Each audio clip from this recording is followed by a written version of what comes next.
if you remember it right, we did state this result. The result that goes something like this. If you have a recurrence relation defined by an is equal to c1 times an minus 1 plus c2 times an minus 2, then the solution can be written as an is equal to alpha 1 times x1 to the n plus alpha 2 times x2 to the n for some x1 and x2. The point is, it's a if and only if result. You will soon understand what we mean by the if and only if result. Now, let us try seeing a proof for this theorem. So, what are we expected to show here? What is given here? An is equal to c1 times an minus 1 plus c2 times an minus 2. This is called a second order difference equation or a second order recurrence relation. You see, Fibonacci sequence is exactly like this. An is an minus 1 plus an minus 2, where a0 is given to be 0 and a1 is given to be 1. Now let me play around with this equation. An is c1 an minus 1 plus c2 an minus 2.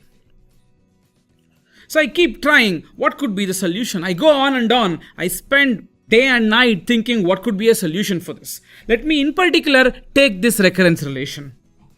Look at this recurrence relation. An is equal to an minus 1 plus 2 times an minus 2. Let me just suspect that the solution could be of the form 1r, r square, r cube and so on. Maybe a solution to this sequence could be of this form. How do you know? I don't know, I'm just guessing. With a lot of effort, I realized it could be this, let's say. But then, when you look at this, you will realize that a0 is 1, a1 is r, a2 is r square, and an is r to the n, and so on.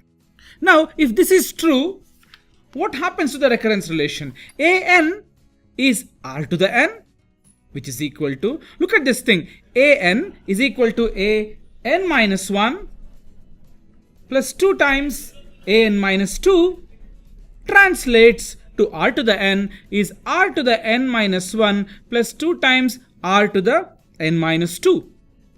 But then you see this implies, tell me how, r square equals r plus 2. I'm simply dividing throughout by r to the n minus 2. And this again implies r square minus r minus 2 equals 0. This is a quadratic equation. From where did we start? Just think. Maybe you may want to write things down parallelly as I'm explaining. So what are the roots of this quadratic equation?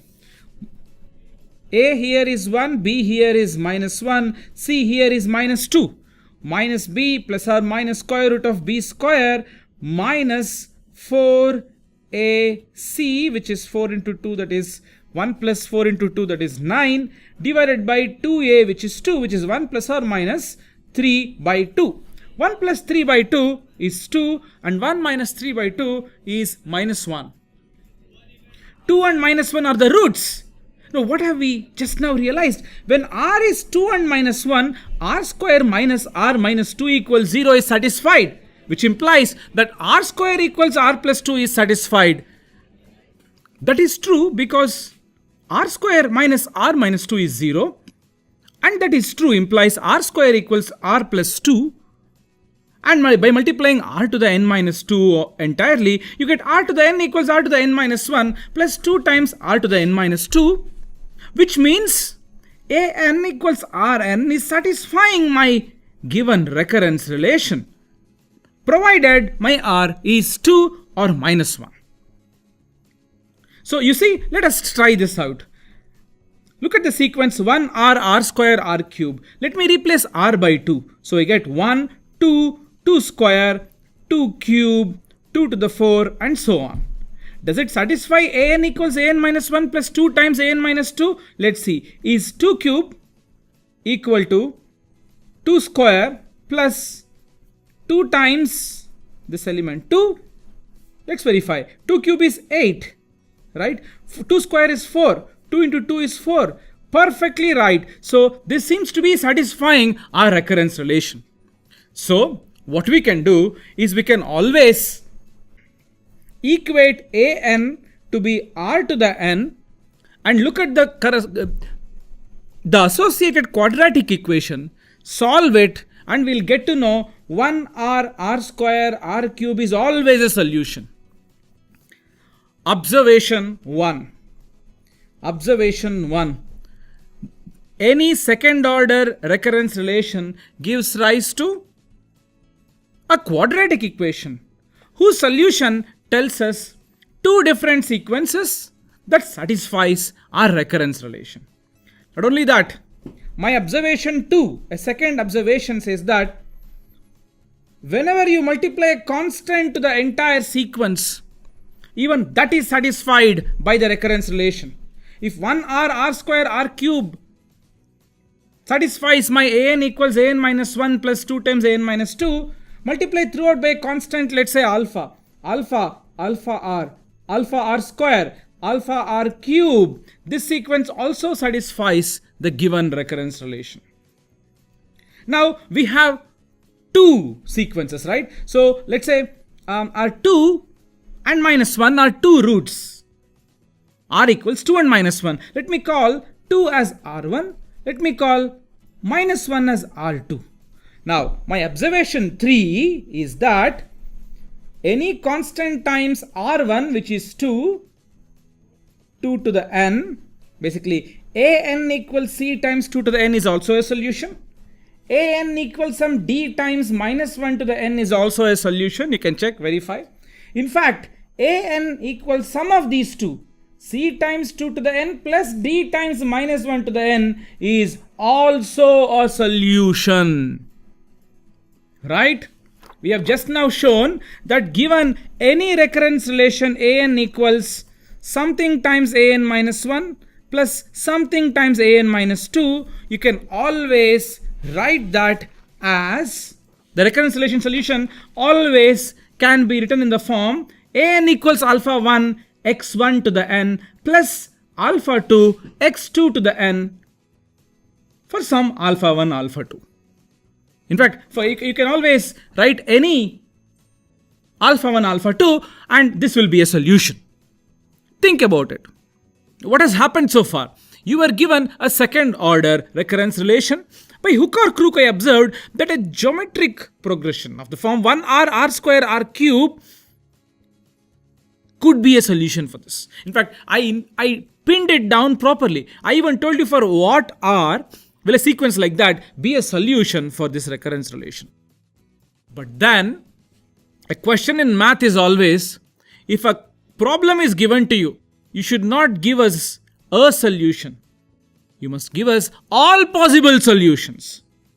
In that connection, if I ask you a small question, don't break your head much. This requires some patient thinking for you to even understand what I'm saying. If you don't get this in the first reading of this concept or first watching of this video, don't worry much. Let me go ahead. If an is something and it is acting as a solution to the given recurrence relation, do you think it's of this form? That an is alpha 1 x1 to the n plus alpha 2 x2 to the n? Is it always of this form? Is the question.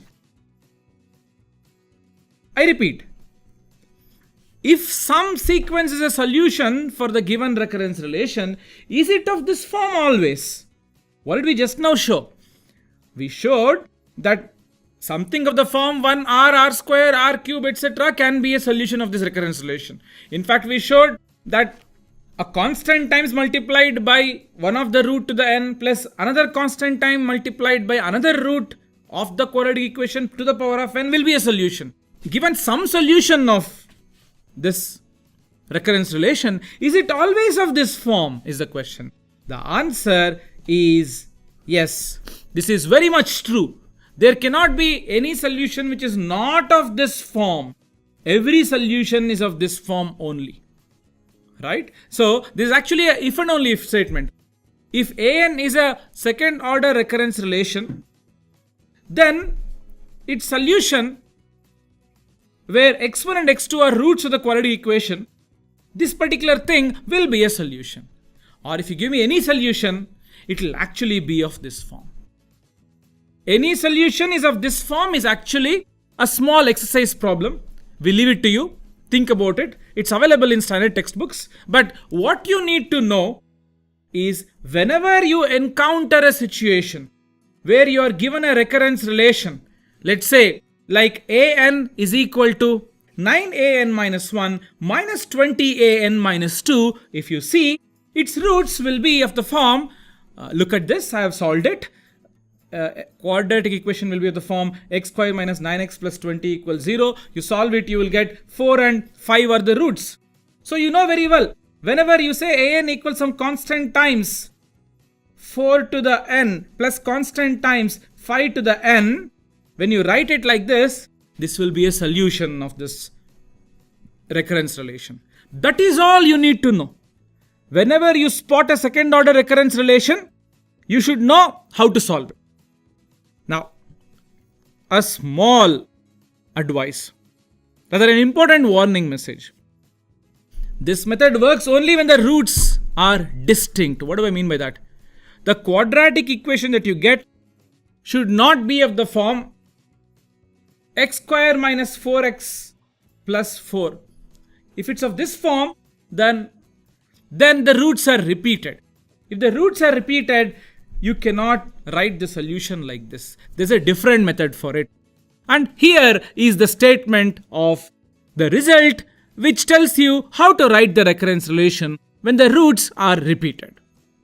The roots can also be complex sometimes. There's a way in which you can solve a recurrence relation when the root is complex.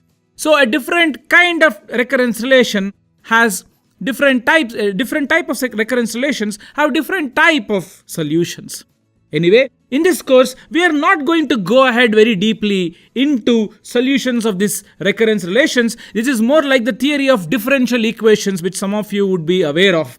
Okay, if we start spending more time on it, you may not really see the connectivity between this and computer science. This is in our humble opinion. So what we are doing is we are just motivating you people to think recurrence relation as something that gets originated when you are solving an algorithmic problem and you need to solve the recurrence relation in order to understand the time complexity of the algorithm that you are solving. You see, remember we solved the merge sort, the binary search, the bubble sort, and a few more examples that you saw. Recurrence relation just like that came. And we showed you how such recurrence relations can be solved. So in general, when you see something like a Fibonacci sequence, that is also a recurrence relation, you must know how to solve it. So this is just a first introduction to recurrence relations. You can refer to any discrete math book which will give you a lot more advanced details about recurrence relations. But right now, you all should be confident that whenever you see an algorithm, you discuss its time complexity. If it looks like a recurrence relation, you should look up the theory of recurrence relations and understand how to solve it.